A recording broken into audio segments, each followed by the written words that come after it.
Percy has lots of jobs. He takes goods all around the island and shunts at the docks and quarries whenever it is needed. He also, at night, takes the mail train, and when he is finished, only gets a short rest before he must start again. One of the jobs he has is to shunt trucks at the coaling plant on Thomas's branch line, and then take a train of them around the branch to make sure all the coal hoppers and stations have coal. The Fat Controller could see that Percy needed some help, and began making plans at once. A few days later, Percy arrived at the station to find the Fat Controller waiting for him. "Good morning, Percy." "Morning, sir," replied Percy, attempting to hide how exhausted he was. "Are you off to the coaling plant?" "Yes, sir." "Percy, I do appreciate how hard you work all over my railway, but there is no hope in you trying to hide the fact that you are overworked. So I have organised with the manager of the coaling plant and convinced them to purchase their own engine."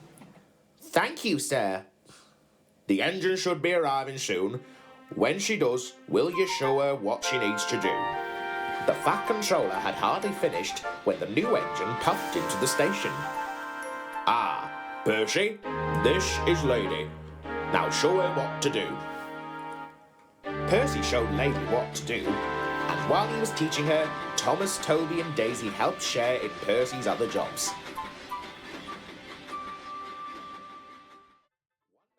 Toby, Thomas and Daisy were sleeping at the sheds and talking about Lady.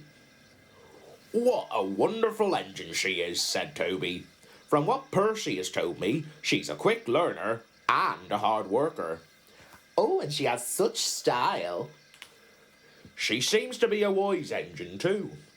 A young engine with old eyes," added Toby. Thomas was feeling jealous and missing Percy, and said so. "Fancy that, Percy, flouncing off with this lady to the coal mine and leaving us with all his work. But when Percy comes back, it'll be one less job upon his buffers." "Well said, Daisy. You should be happy for your friend." Thomas ignored them and went to sleep. The next night, Percy and Lady got the chance to spend the night at the sheds with Toby, and were enjoying each other's company greatly.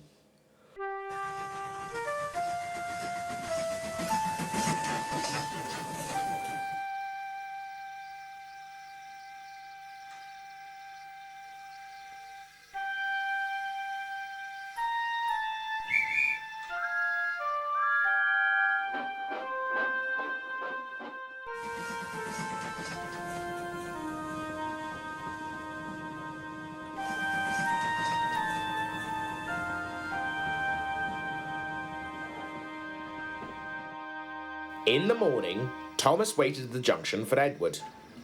In the yard were Percy and Lady. It had been a short day at the coal mines, and so Percy decided to teach Lady about station shunting. Thomas was still feeling cross when Edward arrived. "Good morning, Thomas." "Hello," replied Thomas grumpily, still staring crossly at Percy and Lady. "Toby told me you got a new engine on your line." "I know." Edward then looked over at Lady and Percy and chuckled. "What?" "I look over at those two, and you know what I see? I see you when Percy first arrived.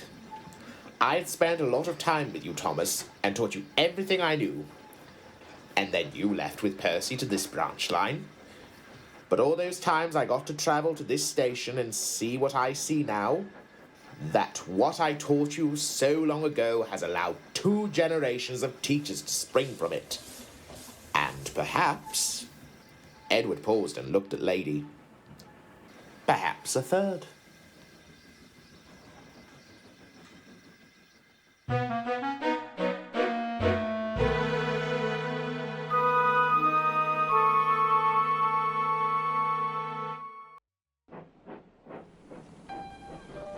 Hello there.